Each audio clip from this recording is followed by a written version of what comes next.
Good morning student. आज हम कक्षा 8वीं के विषय गणित के कुछ सवाल पढ़ेंगे। कल मैंने आपको गणित की कुछ बेसिक चीजें बताया था, जिसमें हमने प्राकृत, पूर्ण, पूर्णांक, परिमेय, अपरिमेय और वास्तविक बताया था। इससे आपके लिए इसमें जो आपके लिए इंपॉर्टेंट है वो है आपके प्राकृत, पूर्ण, पूर्णांक और परिमेय। ये चार चीजों को आपको आपके पेयर कॉपी में करते हुए शुरुआत करना है। परिमेय, अपरिमेय और वास्तविक आपके लिए नहीं है, पर आपको इसमें से चार चीजें करना है। अब मैं आपको प्रश्नावली के सवाल समझाता हूं। तो हमारी प्रश्नावली 1.1 के कुछ सवाल है, जिसमें सबसे पहला सवाल है कि उचित गुणों का उपयोग कर मान ज्ञात करना। उचित गुणों का उपयोग कर मान ज्ञात करना है पहला सवाल, जिसका दूसरा सवाल है, पहला का दूसरा है ये वाला सवाल। क्लियर है? इसको अपने को हल करना है। तो इसको हल करने के लिए अपने को यह ध्यान रखना है कि देखिए, ध्यान से देखिए, इन दोनों के बीच गुणा है, इन दोनों के बीच गुणा है, इन दोनों के बीच गुणा है। तो अपने को इतने को एक बनाना है, ये दोनों को एक बनाना है और ये दोनों को एक, क्योंकि यहां से जो चिन्ह है वो अलग अलग बांटता है संख्याओं को। बात समझ में आ गई? तो गुणा करते हैं। तो गुणा करेंगे 3 का 2 से, 3 दूनी 6 बटे में 5 सत्ते 35। ये गुणा कर लीजिए। आया समझ में आप लोगों को? क्लियर है यहां तक? लेकिन उसके साथ जब गुणा करते हैं तो हम ऋण की गिनती किया करते हैं। तो ऋण देखेंगे यहां से लेकर यहां तक ऋण कितने बार है? एक बार। तो ये ऋण आया। अभी हम ये इतने का काम कर रहे हैं, इसलिए यहां पर ध्यान दे रहा है। 2 तिया 6 ऋण 6, 5 सत्ते 35। अब इसको ध्यान देंगे तो देखिए, यहां से लेकर यहां तक ऋण कितने बार है? एक बार, यानी यहां भी ऋण आ गया, ये बीच में है। इसको देखिए, गुणा करेंगे 3 का गुणा 1 से, 3 एकम 3, 6 का गुणा 2 से, 6 दूनी 12। क्लियर यहां तक? आगे चलते हैं। प्लस इसको हल करेंगे, इधर कोई ऋण नहीं, इसलिए हमने सीधे प्लस लगा दिया। 2 एकम 2, क्योंकि यहां प्लस का चिन्ह है, बटे 14 गुणे 3, 14 तिया 42। ये काम कर लिए। इतना तो शायद समझ में आ गया होगा। ऐसे ही आपका पहला सवाल है, यानी जिनके बीच गुणा, पहले गुणा काम करना है, उसके बाद जब इस तरीके से व्यक्त हो जाएगा तब यहां पर हर का लघुत्तम निकाल के सवाल को सॉल्व करना है। हर का लघुत्तम निकाल के सवाल को सॉल्व करना है। तो हम हर का लघुत्तम निकालेंगे। हर देखेंगे हमारा क्या क्या है? 35 है, 12 है और 42 है। उसका लघुत्तम निकालेंगे रफ में, 35, 12 और 42 का लघुत्तम निकालना है। तो लघुत्तम निकालने के लिए हमको अभाज्य संख्या की ज्ञान होना बहुत जरूरी है।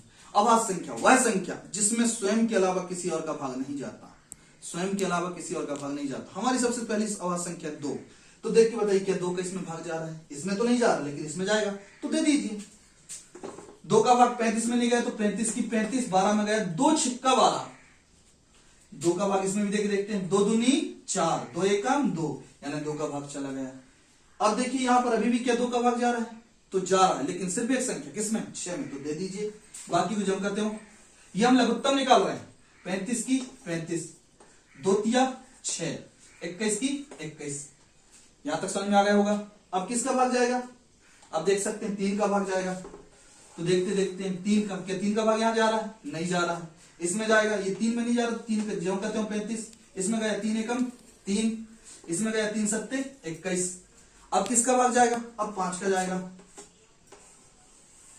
5 का भाग देते हैं, 5 सत्ते 35। इसमें तो एक हो गया, एक की काम खत्म। इसमें भी नहीं जाएगा, इसको जब करते हो। अब किसका भाग जाएगा? 7 का। 7 का भाग देंगे तो चला जाएगा 7 एकम 7, एक तो ये है ही, ये 7 एकम 7। यहां तक समझ में आ गया? यहां पर ये भाग गया। यहां तक क्लियर है? अब इसका गुणा करेंगे, ये हमने लघुत्तम निकाला, अब इसका गुणा करेंगे। 2 दूनी 4, 4 तिया 12, 12 पंचे 60 और 60 गुणे 7, 6 7 42, यानी 420। जब गुणा करते हैं तो यह जाता है हमारा 420। ये इन सबका गुणा करने में। यहां तक समझ में आ गया? फिर अब मेरी बात को ध्यान सुनिएगा, सिर्फ ये दोनों में नजर रखिएगा। मैं जो बोल रहा हूं उसको ध्यान सुनिए। हर को उठाना है, लघुत्तम में भाग देना है। जितने बार भाग जाएगा उसके साथ अंश का गुणा करना है। पुनः ध्यान से सुनिए, हर को उठाना है, लघुत्तम में भाग देना है। जितने बार भाग जाएगा उसके साथ किसका गुणा करना है? अंश का। सिर्फ अभी ये वाले में, चाहे इसको कर लेंगे, फिर ये वाला काम, फिर ये वाला, एक एक से 3 स्टेप, तीनों के लिए लगा। पहला इसका उठाए 35, 35 का भाग दिए 420 में, तो भाग देंगे। तो 35 का भाग जब 42 में दिए तो 35 से कम 35, एक गया, और ये बच जाएगा 7, और ये हो जाएगा 70। 35 दूनी 70, 12 बार भाग जाता है। कितने बार भाग जाता है? 12। अपने भाग देके देख लीजिएगा, 12 बार। 12 का भाग गुणा किसके साथ करना है? 6 के साथ। तो यहाँ ऋण है, ऋण 12 छंग 72। समझ में आ गया?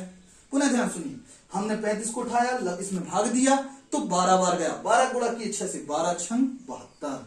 अब ये वाला हल करेंगे। अभी जैसे हमको इस पर फोकस करना था, ये दोनों पर फोकस करना, बाकी को कोई ध्यान नहीं रखना, इस पर ध्यान रखना मात्र।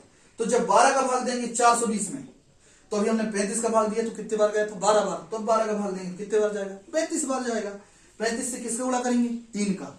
35 दिया 105। 35 से गुणा जब 3 से किए तो 105। जब हमने 12 का भाग दिया 420 में तो 35 बार गया। 35 के गुणा किए 3 से तो 105। ये भाग जब काम जो है 12 का, तो उसको आप इस तरीके से कर लेना, 12 भाग 420 इस तरीके से भाग देके देख लेना। एक बार देख के बता देता हूं। 12 दिया 36 बचा 6 60, 12 पंचे 60। ये जब हमने इस 12 का भाग इसमें दिए तो 35 बार गया। उसी 35 से हमने अंश का गुणा किया। अंश क्या है? 3। 35 के 105 प्लस, अब इसका उठाएंगे, इसका क्या है? 42। 42 का भाग 420 में लेंगे तो 42 धाम 420, 42 धाम यानी 10 बार गए। 10 से किसका गुणा करेंगे? अंश का। अंश क्या है? 2। अभी हम ये वाले फोकस कर रहे हैं। 42 का भाग दिए 420, 42 धाम 420, 10 दूनी 20। यहां तक समझ में आ गया? यहां तक आपको समझ में आ ही गया होगा। इसके बाद इसके चिन्ह के आधार पर सवाल करना है। ये देखो, ये दोनों में क्या है? ऋण ऋण का चिन्ह, यानी इसको हल करना है। ऋण ऋण धन, यानी क्या करेंगे? जोड़ेंगे। किस किस को? 72 105 जोड़ते हैं। 5 से 2 जोड़े कितना हो गया? 7। 7 से 0 जोड़े 7, 1 की 1। ऋण ऋण का धन जोड़े। अब जब भी जोड़ना है घटाना करते तो चिन्ह लेते हैं किसका? बड़ी संख्या। बड़ा संख्या क्यों है? 105। 105 में माइनस, इसलिए माइनस आ गया। यहां पर कौन सा चिन्ह आ गया? माइनस। आगे क्या बचा? अभी हमने 72 और 105 को हल किया, 20 को हल नहीं किया, तो 20 को जमा करता हूं, प्लस 20 बटे 420। यहां तक समझ में आ गया? जैसे अभी हमने ये दोनों को हल करके ये 177 लाया, 177 को 20 से हल करना है। चिन्ह के आधार पर जो चिन्ह करेगा हल करेंगे। ये ऋण है और ये धन है। ऋण धन का ऋण, यानी क्या करेंगे? घटाएंगे। ऋण धन का ऋण घटाएंगे। 7 से क्या घटाएंगे? 0। 7 से 0 गया 7, 7 से 2 गया 5, 1 की 1। यहां तक क्लियर है? यह आ गया आपका माइनस। क्यों आया माइनस? बड़ी संख्या का। एक बार पुनः ध्यान से देखिएगा। हमने पहले 35 को उठाकर इसमें भाग दिया तो कितने बार गया था? 12 बार। 12 से गुणा की 12 छंग 72। फिर हमने 12 का भाग दिया तो 35 बार गया। 35 दिया, 35 दूनी 70, 35 दिया 105। फिर हमने 42 का भाग दिया, 42 धाम और 10 दूनी 20। क्लियर है? ये आ गया। इसके बाद हमने क्या किया? ऋण ऋण का जन जोड़े तो 5 और 2 7, 7 और 0 7 और 1 की 1। फिर ये प्लस ऋण धन का ऋण, यानी क्या किए? घटाए। तो 157 से 177 20 घटाए तो 157 बचा, और नीचे हमारा 420। ये हो गया 420। ये कटेगा? नहीं कटेगा, तो आप यहां के लिख देंगे आंसर। इतना सा करना है। ये समझ में आ गया आपको? ये आपके सवाल है। ये हमने क्या किया? उचित गुण का उपयोग करते हुए इसका मान ज्ञात किया। ठीक है? ये आपका पहला सवाल में करना है। दूसरा सवाल दिया हमारा, निम्न का योज्य प्रतिलोम ज्ञात करना है। निम्न का क्या ज्ञात करना है? योज्य प्रतिलोम। योज्य प्रतिलोम आपका दूसरा सवाल में से हमने 2 सवाल ले लिया, दूसरा और एक चौथा ले लिया है। योज्य प्रतिलोम ज्ञात करना है। तो दूसरा का हमको दूसरा सवाल दिया है। क्या सवाल दिया है? ऋण 5/9 ये दिया, और एक चौथा दिया है 2/9। 2/9। इन दोनों का हमको क्या ज्ञात करना है? योज्य प्रतिलोम। क्या ज्ञात करना है? योज्य प्रतिलोम। योज्य प्रतिलोम एकदम सरल है। योज्य प्रतिलोम यानी अंश का चिन्ह बदलना। तो इसके लिए हमको क्या करना है? जो संख्या दिया ऋण 5/9 को ऋण 5/9 लिखे, और यहां पर एक ऋण लगा देना है। ये योज्य प्रतिलोम का मतलब यहां पर ऋण लगाना, और यहां देखो डबल चिन्ह होने के कारण यहां क्या लग जाएगा? कोष्टक। समझ में आ गया? ये जो ऋण है इस सवाल का ऋण है, और ये जो ऋण लगा है योज्य प्रतिलोम का लगा। समझ में आ गई? अब देखेंगे ये 2 ऋण होने के कारण, जब लगातार 2 ऋण होते हैं तो ऋण का हो जाता है धन। क्या धन? और यहां हो गया 5/9। क्या यहां पे ये ऋण का हो गया धन? क्या धन लगाएंगे? नहीं। ये आपका आंसर आ गया। सीधी सी बात। योज्य प्रतिलोम मतलब अंश का चिन्ह बदलना। ऋण है तो धन, और धन है तो ऋण। सीधी सी बात। क्लियर? एक और सवाल देख लीजिए। ये लगा है, हम पहले सवाल लिख लिए 2/9। अब देखो यहाँ का चिन्ह है, यहाँ पर कोई चिन्ह नहीं, तो ये ऋण तो लगा नहीं है अब बदलने के लिए। अब देखो दोनों ऋण हो गए, इसलिए क्या हो गया? ये कट गया। यहाँ पर प्लस था, प्लस पहले से था। इसके बाद हमने योज्य प्रतिलोम के लिए क्या लगाया? ऋण। तो दोनों ऋण मिलकर क्या हो गए? धन। नीचे नीचे के ऊपर नीचे के ऋण कट गए, तो आपके पास आ गया 2/9। ये आपका आंसर। ये आपका योज्य प्रतिलोम। समझ में आ गया? एक बार पुनः समझ लो। योज्य प्रतिलोम मतलब अंश का चिन्ह बदलना। तीसरा सवाल है हमारा, 2 सवाल है तीसरा में। एक x बराबर कुछ और है, और एक 13/17 और एक x बराबर -13/17। इसको इसमें सत्यापन करना है। किसमें सत्यापन करना है? हमारा सवाल है दूसरा तीसरा का, कि x बराबर दिया है हमको -13/17। इसका ऋण और ऋण x बराबर x में ये सत्यापन करना है। क्या करना है? सत्यापन। इसमें इसका सत्यापन करना। सत्यापन का मतलब ये इस पार का हल करें और इस पार का हल करें, दोनों बराबर आना चाहिए, तो करते हैं। तो देखिएगा, सबसे पहले ये ऋण लगा है, ऋण लगाए, फिर से ये ऋण लगा है, ये ऋण लगाए। अब x है, x का मान देखिए क्या लिखा है, -13/17। ये ऋण का मतलब ये ऋण, इस ऋण का मतलब ये ऋण, और ये ऋण 13/17, x का मतलब ऋण 13/17। देखिए फिर से लगातार दो ऋण हुए, तो आप यहां पर छोटा कोष्टक कर देंगे और ये छोटा जो था इसको बड़ा कोष्टक कर देंगे। यहां तक समझ में आया? बराबर उस पर चलते हैं, x सिर्फ x लिखा, x मतलब -13/17 हो गया। अब देखिए यहां ऋण की गिनती करिए, लगातार 3 ऋण है, तो जब ये 2 ऋण मिलेंगे तो धन बन जाएंगे, फिर वो धन इस ऋण के साथ ऋण बन जाएगा, यानी 3 ऋण का ऋण आएगा, तो यह आ जाएगा आपका ऋण 13/17। इन 3 ऋण के कारण ये एक ऋण बचा, और उस पर भी है ऋण 13/17। देखिए क्या दोनों बराबर है कि नहीं?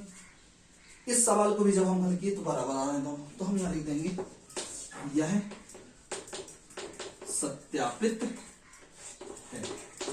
बस इतना सा करना है। यह आपका तीसरा सवाल है, इसमें एक सवाल और है, आ गया समझ में? इसी प्रकार हम इसका चौथा सवाल करेंगे। चौथा सवाल हमारा लिखा है गुणात्मक प्रतिलोम करिए, गुणात्मक प्रतिलोम करिए, जिसका पहला सवाल है, चौथा का पहला सवाल है -13। इसका गुणात्मक प्रतिलोम करना है। गुणात्मक यानी सीधी बात है, उल्टा कर देना, अंश को हर बना देना और हर को अंश, ये है गुणात्मक प्रतिलोम। सिंपल सी बात, पलट देना। क्लियर है? तो इसको देखो, गुणात्मक प्रतिलोम करना है, तो इसके बटे में कुछ है क्या? नहीं है, तो ये क्या हो जाएगा? इसके बटे में कुछ नहीं, तो बटे में मानते हैं तो अपन करेंगे बटे में 1 है, तो जब इसके गुणात्मक प्रतिलोम करेंगे तो क्या हो जाएगा? 1/-13। बस हो गया, ये आपका आंसर। क्लियर है? -13 था, बटे में 1 होने कर जब हम इसको गुणात्मक प्रतिलोम किए तो ये हो गया 1/-13। ठीक, इसी प्रकार आपसे एक और सवाल है, दूसरा, ये चौथा सवाल ये वाला, -5/8 गुणित -3/7, इसका गुणात्मक प्रतिलोम करना है। तो गुणात्मक प्रतिलोम करने के लिए पहले इनको गुणा दिया तो गुणा करेंगे, उसके बाद गुणात्मक प्रतिलोम, क्योंकि ये 2 संख्या है, गुणा करके हल करेंगे। तो गुणा करते हैं, ये ऋण है और ये ऋण है, जब गुणा करते हैं तो ऋण की गिनती की जाती है कि ऋण कितने बार है। यदि 1 बार ऋण है तो ऋण आता है, 2 बार ऋण में धन, 3 बार ऋण में ऋण, 4 बार ऋण में धन, 5 में ऋण, 6 बार में धन। क्लियर है?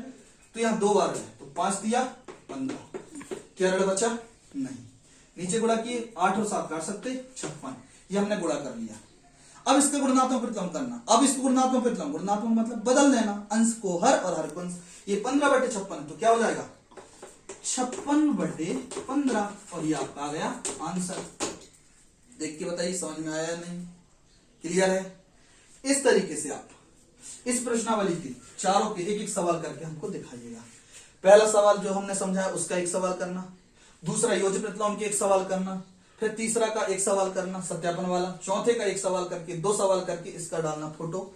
इन सभी का, चारों सवाल का एक एक सवाल करके फोटो डालेंगे कहीं में, व्हाट्सएप में।